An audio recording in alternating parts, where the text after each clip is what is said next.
Yeah, so today I'm just going to talk to you briefly about spraying. For those of you who don't know, I'm a cabinet maker by trade and spent many years a day in the spray shop. So I'd like to think I know a thing or two about spraying. Basically, yeah, what do you need to know about spray? Well, spray comes in 4 different types that I know of. Probably comes in more. But the 4 that I have used and worked with before are water-based, PC, which stands for pre-catalyzed, AC, which stands for acid-catalyzed, and PU, which stands for polyurethane. Water-based is the best for the environment. It's basically all you need to tin it down is water, and that's all that's going up into the environment.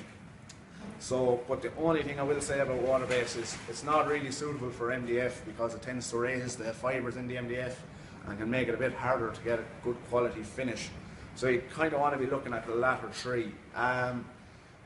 So yeah, PC, which means pre-catalyzed. So what does that mean? It basically means it's already has its hardener built in, so it basically dries naturally with the air. Doesn't need any hardener. The only thing you might need to do with PC to get it through the gun is use a bit of standard thinners, and that'll help work it through the gun.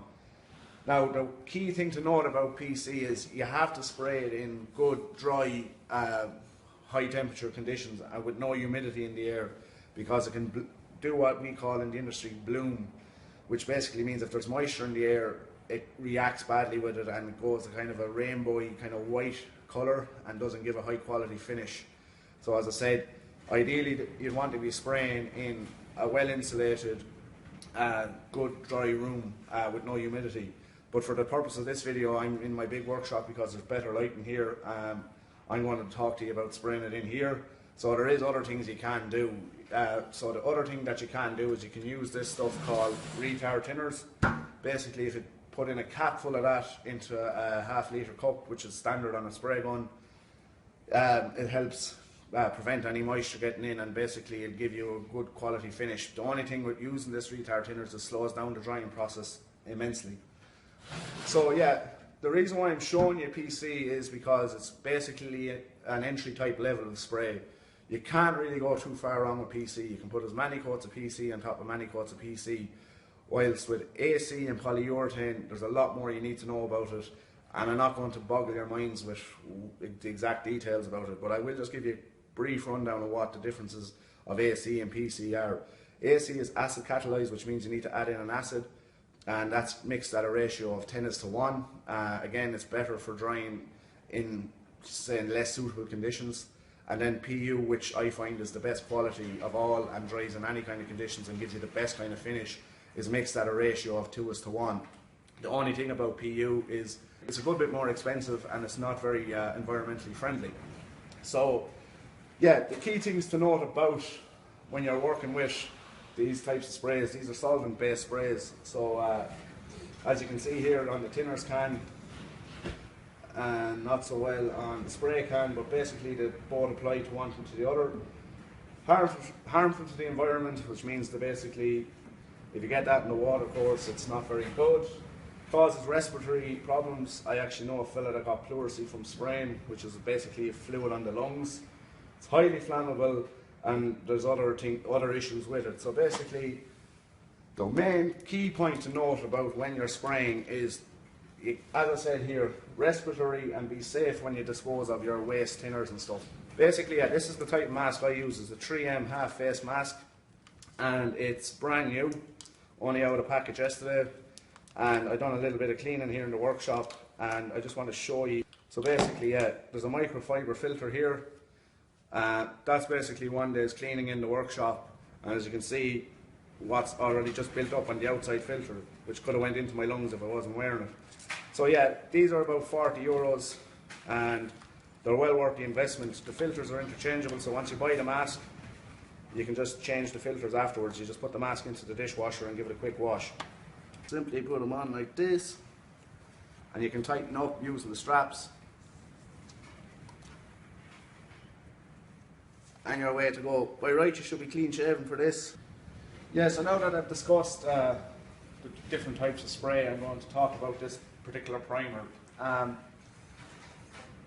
This primer, the reason why we use this primer, I've heard a lot of you talking about using polyfiller and glues and all this to put onto the edges of your pieces of MDF before you go spraying, which, if you ask me, is a complete and utter waste of time. in all the years I've been spraying, I've never resorted to that method.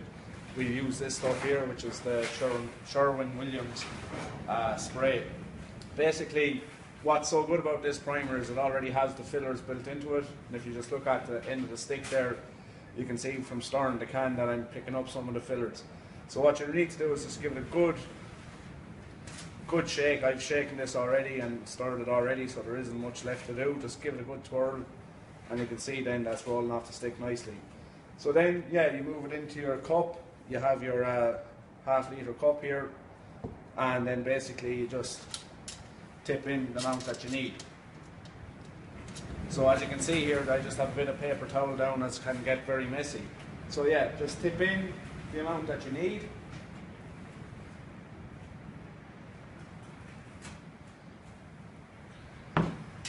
And now that you're happy that you have that bit in, as I said earlier, the PC reacts badly with moisture in the air, and I can feel there is moisture in the air today. If you can't hear it already, there's practically a hurricane blowing outside.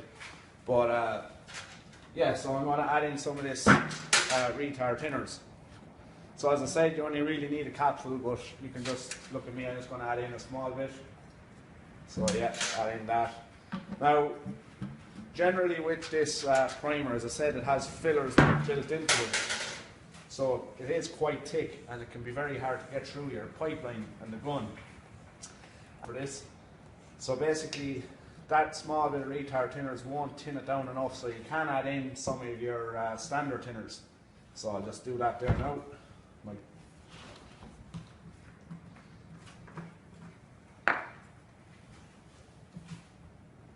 So yeah, you add in standard thinners along with the retard thinners, and then you just give it a good stir. This will just help it work it through the gun. And you kind of know when you hold it up and you see how well it runs off that it should go through the gun. It's something that you build with experience, something that you can play around with yourselves and figure it out. So yeah, I'm quite happy with that. That will go through my spray gun. As you can see here, I'm using pin boards to help support the piece. These pin boards help keep the piece up off the bench and out of contact of any excess lacquer that may be on your bench. As you can see now, I'm starting by spraying the front edge, as this is the edge of the MDF that is most porous. Once I've given this edge one or two coats, I can then move right back to the back of the piece. As you can see here, I'm holding the gun perpendicular to the piece so as to maximise all spray hitting the piece. As you can see then, I'm now working towards the front edge, and it will receive another coat as to finish it. Once you have the piece flipped over onto the pin boards, you can spray all the other edges and then move on to the face side. It's important to note that I have all these edges sanded prior to priming. Once you're happy with these edges, you can then move on to the face side, again keeping the gun perpendicular to the piece so as to maximise the full amount of spray hitting the piece. Once you're happy with this, you can then leave it to dry.